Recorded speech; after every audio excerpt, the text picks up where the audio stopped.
people are waking up to the routine violence of left-wing activists at protests. You've seen it a lot in the past couple of weeks. In the name of stopping fascism, agitators are showing up at rallies and quickly getting violent. This past weekend, even the Washington Post was forced, against its will, no question, to admit that violence in Berkeley, California was the work of masked left-wingers. Journalist Tim Pool recently attended one of these rallies and quickly became the target of threats. Watch. Don't touch me. Why? Get out of here. Seriously, get the out of here. Like their politics is not tough guy. You believe what they say, though? You really believe them? So, like, I mean, that's do what? That's not you. Why would I? Wow. I'm not a tough guy. I'm a journalist. I'm not making a joke out of it. This is my life. Anything that has ever happened that ever exists. Tim Pool, the man being barked at in that video, joins us, as does former Berkeley radical Donna Carol Voss. Thanks to you both for joining us. First to you, Tim. I watched that whole video yesterday. It's really, really menacing, but it raises the question I've had since the beginning, which is, who are these people? The masked people, the Black Bloc, Antifa, however you're pronouncing it. Where do they come from? Is this a full-time gig? And what do they believe? It tends to be a mix of people. Predominantly, I found that they're communists. There's a lot of socialists involved and some anarchists.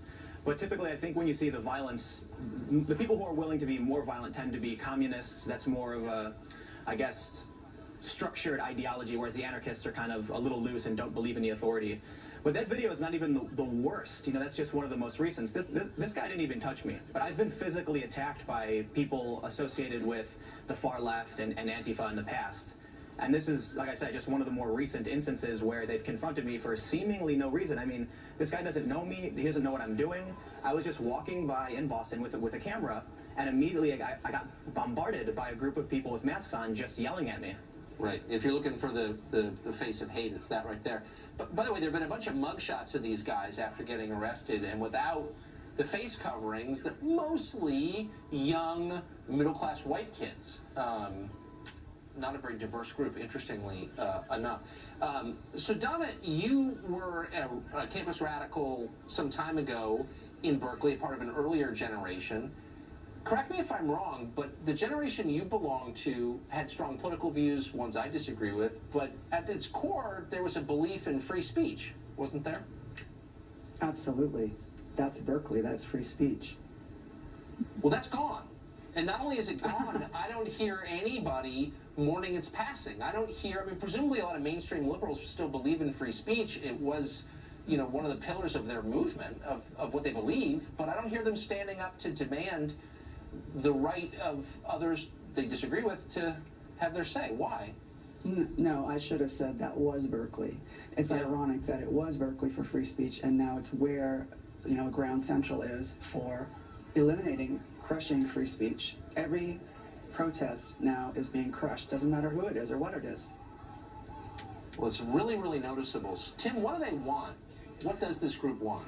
Unfortunately, I mean, it's not one group of people. It's just, it tends to be a fractured group of people who share enough of their ideologies that they're willing to get violent to do it. Often I find that many of them truly believe they're fighting a revolution against, you know, the empire of the United States.